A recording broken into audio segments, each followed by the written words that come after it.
السلام عليكم ورحمة الله وبركاته دمان ويد wada salaamay walaalaha ku xiran channelka Zack Multimedia maanta waxaan rabaa inaan idin wadaago su'aal ka timid mid kamid ah walaalaha ku xiran channelka Zack Multimedia su'aashana waxay tahay sida tan markaad fiiriso su'aashu waxay tahay sida muuqaalka aan ugu dari lahayn slow motion iyo fast motion marka sidaad u fahanto waa maxay slow motion sida videogan hortaada kaaga muuqdo waa sida kamerada caadiga lagu duubay wax slow motion ah kuma yar jiro fast motion kuma yar jiro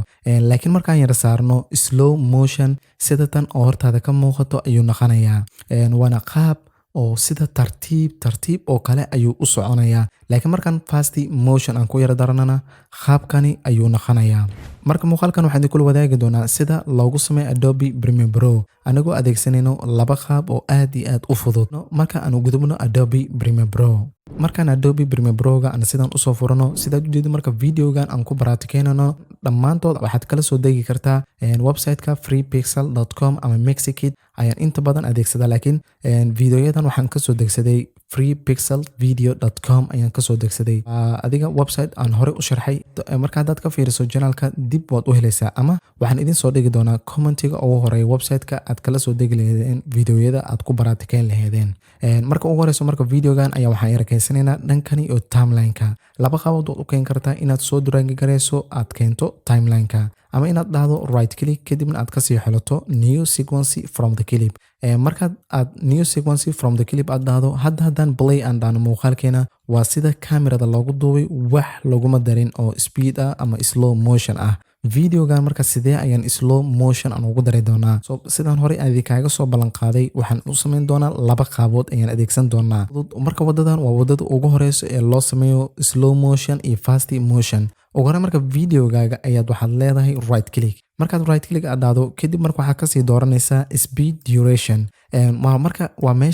meesha aan rabno meesha marka sidaad u jeedo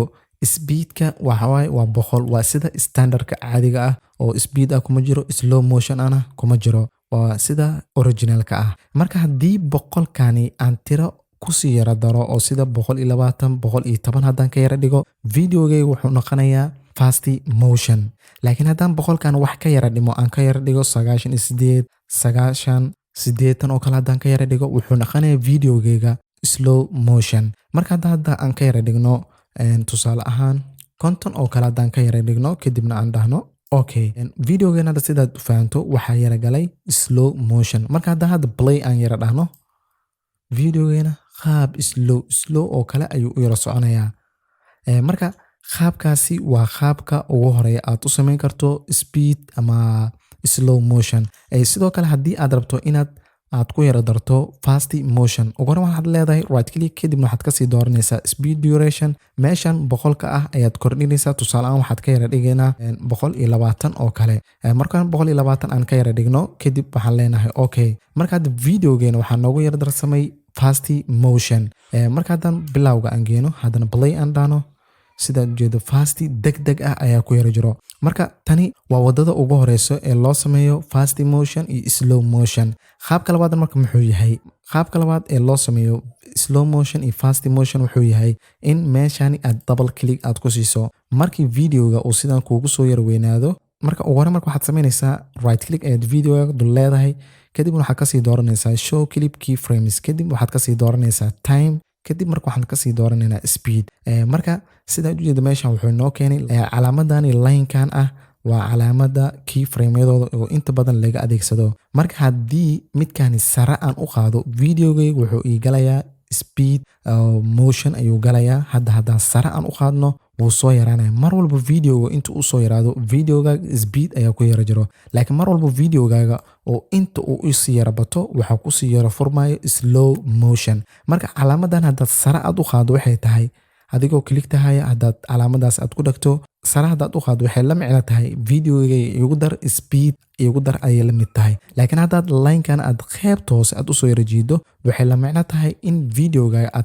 aad rabto in lagugu daro slow motion marka haddaan play dhahno hadda waxaan ku yara darnay slow motion sidaas sahlan ayaa loo sameeyaa slow motion iyo fast motion marka waxaan rajeynayaa inaad dhammaantiin aad ku wada faa'iideen intaas aan jeclaystay inaan idinla wadaago fadlan haddii ay tahay marka kuugu horeysa aad tuna soo booqatay fadlan subscribe saar furo calaamada gambaleelka si ay kuugu soo dhaco muuqaal walba aan soo gelino oo inta badan channelkan waxaan uga hadlaa arrimaha multimedia sida softwareda Premiere Pro, Adobe Audition, Adobe Photoshop iyo softwareda mustaqbalada soo socon insha Allah oo intooda badan ku saabsanaan doonaan multimedia. Ka faa'iido marka hadda videogan ka faa'iiday la garay si YouTube-ka videogan u sii faafiso una sii gaarsiiso walaalaha kale si ayagana ay ugu faa'iideystaan. lana wadaagna asxaabtaada muuqaalkan si ayagana ay ugu sii yara faa'iideystaan. Ugu dambeyntiina waxaan idin leeyahay sidaas iyo nabadgelyo. Wassalaamu calaykum waraxmatullaahi tacaala wabarakaatuh.